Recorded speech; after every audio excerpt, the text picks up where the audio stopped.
Pour le renforcement de la microfinance dans les zones non desservies, la CIDI accroît son action. Ici, à la Copec Kivu, une coopérative d'épargne et de crédit, elle consiste à former le personnel de l'ensemble des coopératives regroupées en réseau. Une quinzaine d'institutions dans la région qui pratiquent le microcrédit et touchent environ 15 000 clients.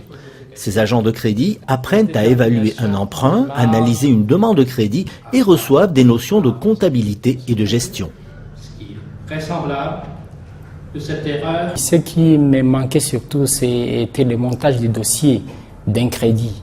Parce qu'il y a toujours des problèmes quand on monte mal un dossier, le crédit aussi parfois est mal remboursé. On a un peu expliqué le moyen de faire l'investigation. Donc avant de donner le crédit, il faut d'abord faire une investigation, et une investigation qui est sûre.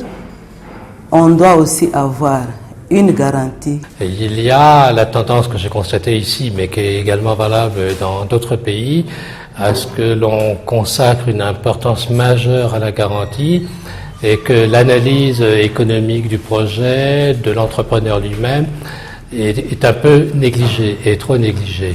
Ce qui fait qu'on s'éloigne, sans le vouloir peut-être, des objectifs de la microfinance, qui est de prêter à des gens qui n'offrent pas de garantie. Les commerces, c'est là que vous voulez faire, c'est de quoi? Cet agent de crédit a reçu une formation en analyse de clientèle.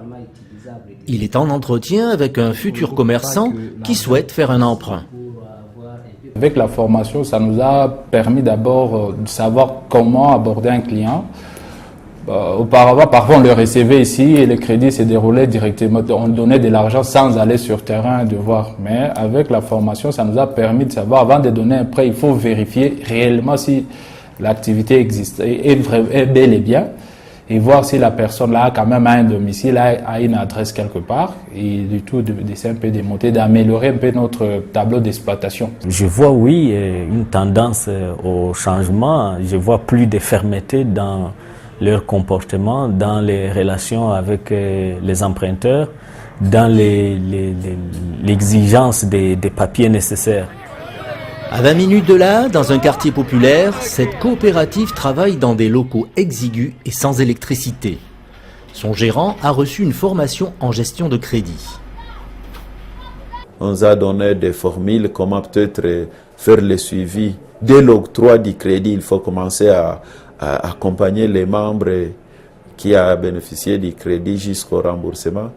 Et beaucoup d'autres, vraiment, je pense que la formation que nous avons réussi va nous aider beaucoup à améliorer nos services. Comme on l'a vu avec le logiciel